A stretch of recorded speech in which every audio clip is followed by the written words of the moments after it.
Hey everyone, Steven here with Team Euphoric, and today I'm going to be taking Michael through a strengthening exercise for the gluteus medius muscle, and more specifically, we are going to be targeting the superficial fibers of the antero-anterior fibers, meaning we're going to be targeting the fibers closest to the front of the hip.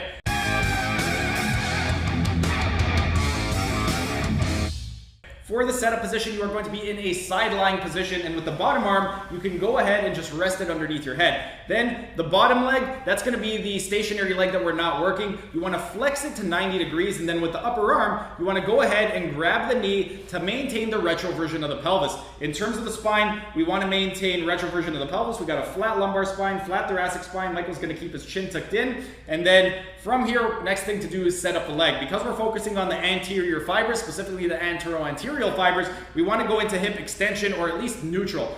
Michael's going to do that by straightening out his leg to 180 degrees, and then from here we want slight flexion of the knee. The reason we're flexing the knee is to release some of the tension on the tensor fasciae lati muscle to get maximum recruitment of the gluteus medius muscle. So he doesn't need that much flexion. We're going to straighten it out just a little bit more. Perfect.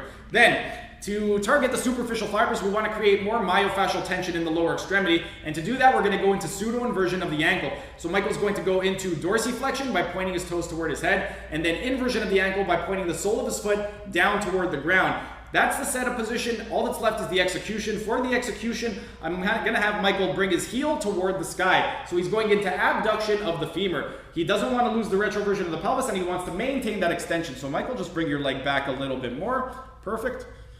This is the actual execution for the exercise right over here. You want to go as high as you can without losing the vertical pelvis. If you find that you start to go high and your pelvis either starts to rotate backward or forward, then you're going too high. You really want to maintain a neutral pelvis the entire time. But that's the exercise, and in terms of the sets and repetitions, you want to build up to 3 sets of 50 repetitions, and that's 5-0, not 1-5. The reason that we are doing this is because we're trying to elicit a postural change, so you want to accumulate that time under tension. And if you don't want to count to 50, you can always just take a stopwatch, time it for 1 minute, and try and do roughly 1 repetition per second, and you'll get roughly 50 to 60 repetitions in 1 minute. But that is the strengthening exercise for the gluteus medius muscle, and more specifically, the superficial fibers of the antero-anterior fibers of the gluteus medius muscle.